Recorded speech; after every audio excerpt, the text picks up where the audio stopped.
Hello everyone, today's another video on my channel Prolix Art, and today we're going to be doing another, best books for artists, the best books that an artist can get with, to help them improve their art skills and so forth. I got 5 other books that I personally have, and then I'll give you guys another one that I recommend that I've been meaning to get, but I read when I was in college, and I definitely think it will help with effects and stuff.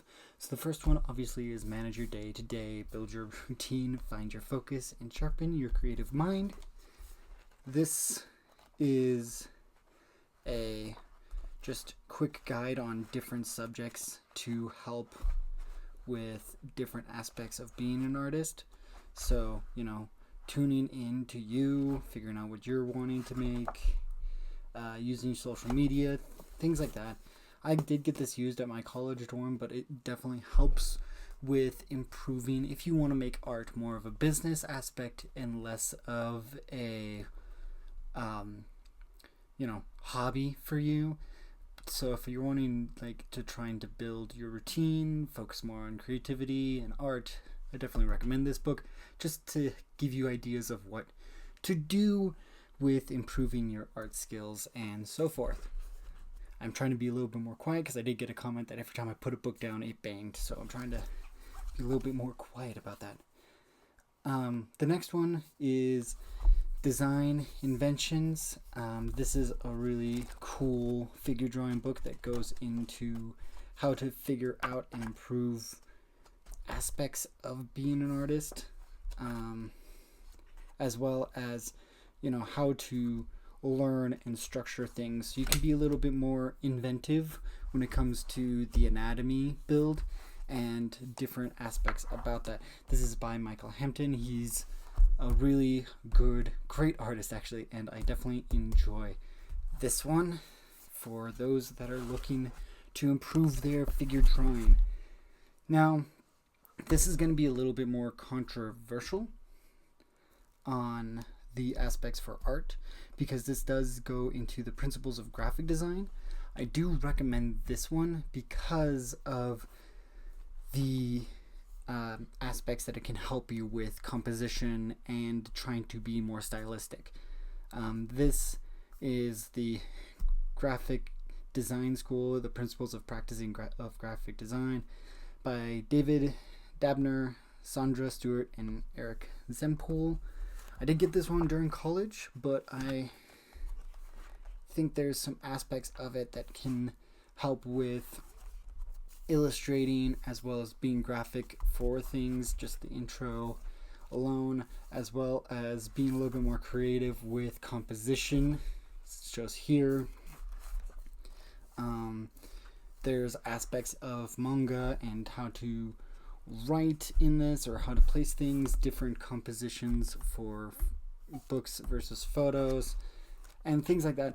As an illustrator, this can help you out with different child's books, different compositions for everything. I know I say compositions a lot, but and how to be a little bit more creative with your shapes and focal points and different aspects about that, and what ways to figure out for printing.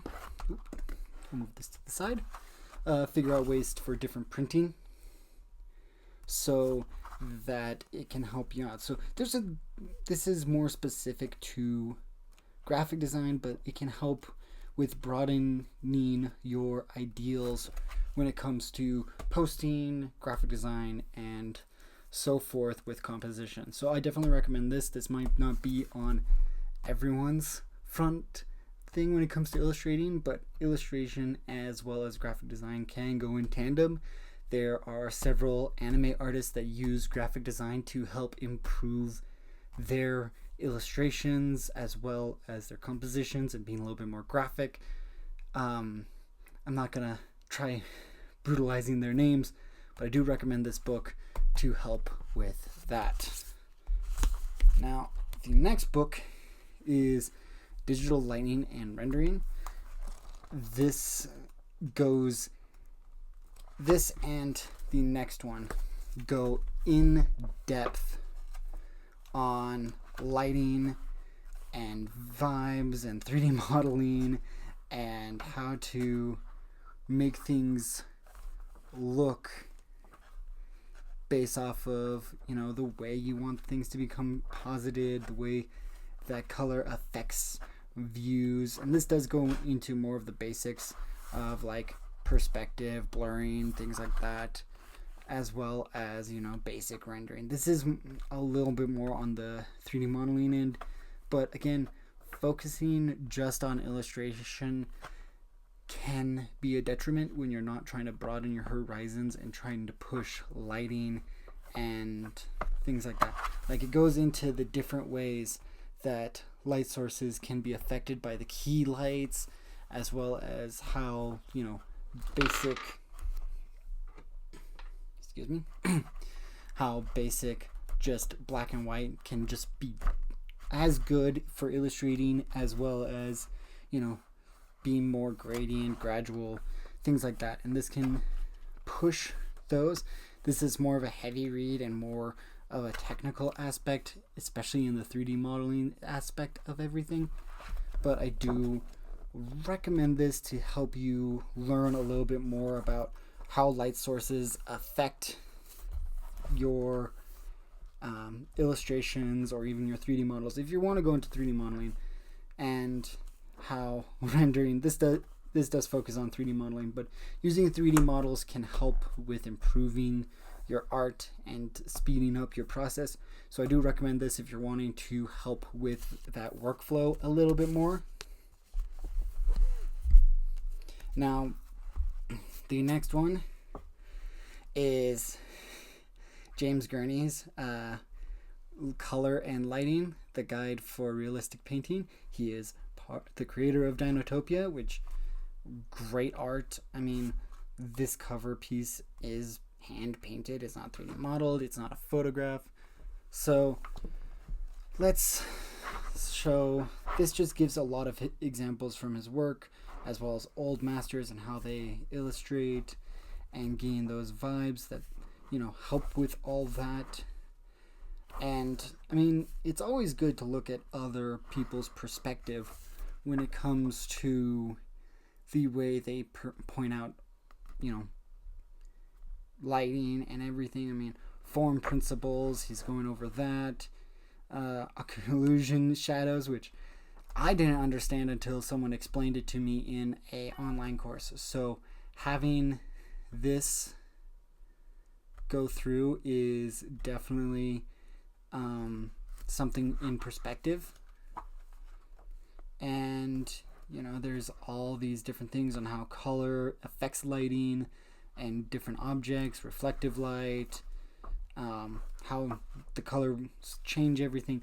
This definitely goes in depth on rendering and how coloring can be accented and so much with this. And I mean, look at his illustrations. Ugh. It's so cool. I love Dinotopia, and I love the way that he makes creatures and so forth. It's just ways to push the envelope in a way, as well as discussing how to talk about them and be more critical. And my favorite thing is obviously specular reflections, because that shows a little bit more in depth, because I do a lot of metals in my work. But I definitely recommend this book between photorealistic and observing, and the way that he just showcases vibes. I just love the vibe of his illustrations. I would love to be able to do stuff like this, but it takes a lot of time to practice it, and backgrounds are tough. But so I definitely recommend these 5 books. The other book that I read that's in my wish list for books to get is definitely Elemental Animations Volume 1. That one specifically I'm looking to get because even though I've read it before, I always like collecting books to improve, and that one specifically does go based off of lighting effects and how elements affect the area, as well as how they're drawn and so forth in animation. So I definitely recommend at least these 5. I do know that in my comments in my last video, there was a lot of discussion about which ones you should get and which ones are required for artists. And that's the great thing about books, is I recommend as many books for learning different aspects. So I got graphic design, 3D modeling, philosophy, all that, to get you to understand how to be an artist more. Because being an artist isn't just for pushing the envelope or pushing things into a better designer or artist, but also understanding the emotional and storytelling about it. So there isn't one book that I would highly recommend. There isn't one aspect of books that anyone should get. I think anyone should be able to get as many books as possible, because books are knowledge and knowledge is power, and the more power and knowledge you have, the better of an artist you're going to be. So that's kind of the gist of this. And I know there was some people in the last one that were like, no, these books are bad, you should get these books. I took those recommendations and I wanted to order some of those books. Some of them were already on my wish list, so I'm kind of waiting to order them here, and when I get paid, to get more books to learn and improve my skills as much as possible. Because you can learn from them, add what you learn into practice, and become better as an artist.